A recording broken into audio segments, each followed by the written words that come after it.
सुप्रभात बच्चों, मैं आप सभी का स्वागत करती हूँ। आज हम कक्षा 4 में हिंदी की पाठ्य पुस्तक रिमझिम के पाठ 2 के शब्दार्थ और प्रश्नोत्तर पर चर्चा करेंगे, जो कुछ इस प्रकार हैं। एक तरफ आपको शब्द लिखने हैं, दूसरी तरफ उनके अर्थ लिखने हैं। तो ये कुछ शब्द हैं जिनके अर्थ भी आपको बताए जा रहे हैं। ध्यान से सुनिए और आपको ये सारा कार्य अपनी हिंदी की अभ्यास पुस्तिका में यानी कि कॉपी में भी करना है।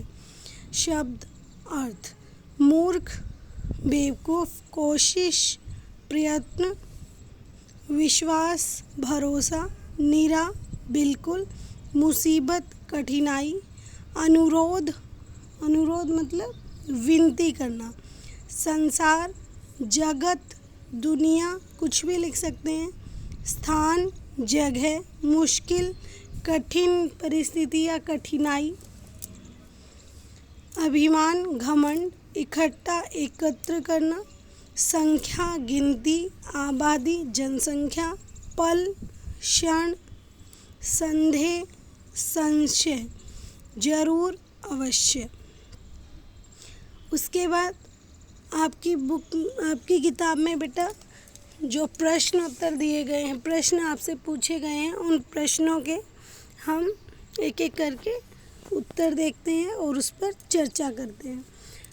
तुम्हारी बात: ख्वाजा सरा के तीनों सवालों का क्या कोई और जवाब हो सकता था? अपने मन से सोचकर लिखो।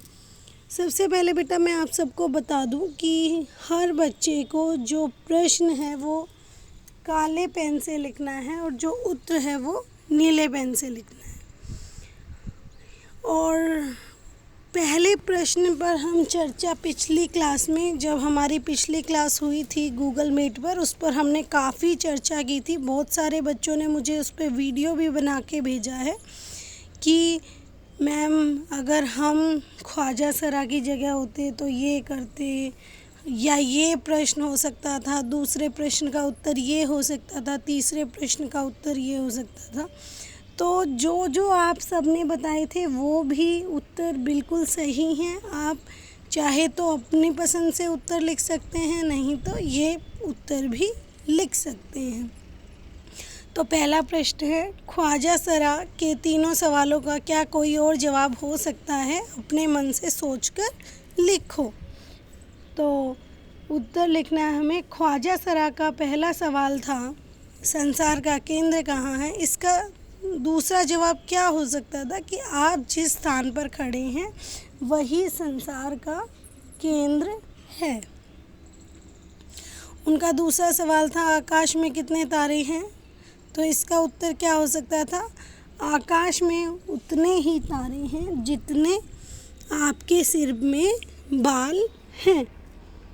उनका तीसरा सवाल था, संसार की आबादी कितनी है? इसका दूसरा जवाब हो सकता है, ख्वाजा साहब पहले संसार के सभी लोगों को इकट्ठा करें, फिर हम गिनकर आबादी बता देंगे। तो जिन बच्चों ने अपने अपने जवाब मुझे उस दिन बताए थे वो बच्चे उस के अकॉर्डिंग भी अपना उत्तर लिख सकते हैं। दूसरा प्रश्न है, अगर तुम ख्वाजा सरा की जगह पर होते तो बीरबल को हराने के लिए कौन से प्रश्न पूछते? तो उत्तर में क्या है, अगर मैं ख्वाजा सरा की जगह पर होता या होती तो बीरबल को हराने के लिए निम्न प्रश्न पूछता, जैसे कुत्ते की दुम सीधी क्यों नहीं होती? सूरज दिन में क्यों दिखाई देता है? यानी कि सूरज दिन में ही क्यों दिखाई देता है, रात में क्यों नहीं देता? तो ये भी आप पूछ सकते थे। ख्वाजा सरा का बस चलता तो वे बीरबल को हिंदुस्तान से निकाल देते। अगर तुम्हारा बस चले तो तुम कौन कौन सी इच्छाएं पूरी करना चाहोगे? बच्चों इस पे भी हमारी चर्चा हुई थी कि आप वो सभी इसमें अपनी इच्छाएं लिख सकते हैं जो आप चाहे आप बनना चाहते हैं, ठीक है। किसी की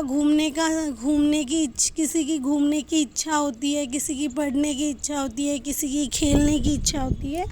तो जैसे मैंने एक उत्तर अपनी तरफ से लिखा है, आप सभी अपनी पसंद का या अपनी इच्छा से संबंधित उत्तर इसमें लिख सकते हैं।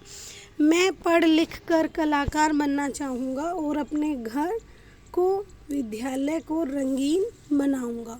इसमें आप सभी बच्चे अपनी इच्छाएं, सपने लिख सकते हैं। ठीक है। अब एक और प्रश्न है बेटा, बस, यानी कि एक शब्द है बस। नीचे लिखे वाक्य को पढ़ना है और इसमें जो बस शब्द है वो अलग अलग तरीके से प्रयोग हुआ है। जैसे मैं बस में बैठकर स्कूल जाती हूँ, तो जो बस है वो वाहन। ख्वाजा सरा का बस चलता, तो वे बीरबल को, यानी कि अगर उनके हाथ में होता तो वो निकाल देते। बस बहुत हुआ, अब रुक जाओ, बस 2 दिन की बात है, मैं आ जाऊंगी। तो यहाँ पे बस का मतलब है केवल।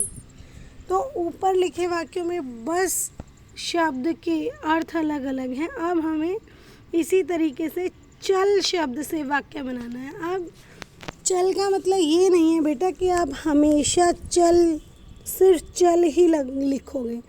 आप यहाँ पे चल, चला, चलें, चलना, चलती, चलो, ऐसे भी लिख सकते हैं। जैसे दीपक, जैसे आप किसी को कहते हैं दीपक मेरे साथ चल, आज तो मैं चल कर थक गया हूँ, यानी कि इतना चल चुका हूँ कि मैं थक गया हूँ। लो वह तो चला, मतलब वो तो चला गया, वो तो जा चुका है। अच्छा अब हम चलें, क्या तुम्हें मेरे साथ चलना है? चलती बस से नहीं उतरना चाहिए, तुम मेरे साथ चलो। तो इस तरीके से हमने चल शब्द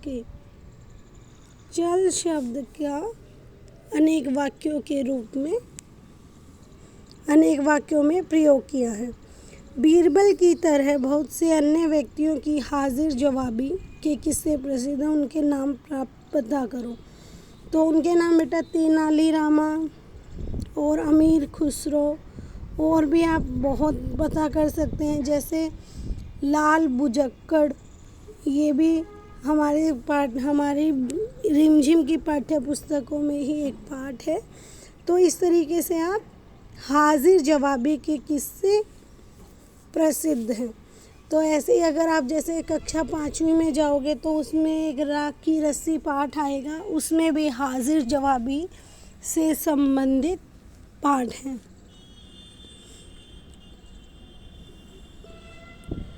एक और शब्द, नीचे लिखे शब्दों की जगह और कौन सा शब्द इस्तेमाल हो सकता है, खाली जगह में लिखो। इसका मतलब आपको पर्यायवाची शब्द लिखना है। बुद्धिमान, बुद्धिमान का मतलब पूरी तरीके से चतुर नहीं हो सकता, चतुर और समझदार, कुछ भी लिख सकते हैं आप। मूर्ख, बेवकूफ़, अभिमान, घमंड, विश्वास, भरोसा, संसार, दुनिया। कोशिश मतलब प्रयास करना या प्रयत्न करना। फिर बेटा आपको मैंने पाठ पढ़ाते हुए मुहावरे भी बता दिए थे। इस पाठ में कौन कौन से मुहावरे आए हैं। तो नाक बोह सिकोड़ना, तो नाक बोह सिकोड़ना का मतलब होता है अप्रश्न होना। ठीक है।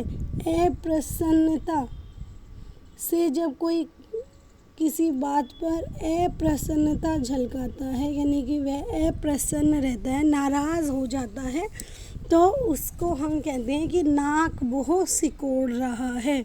तो गर्मी में बाहर जाने के नाम पर वह नाक बोह सिकोड़ने लगता है। नाक बोह, इसमें बेटा नाक बोह में है और लगा लेना।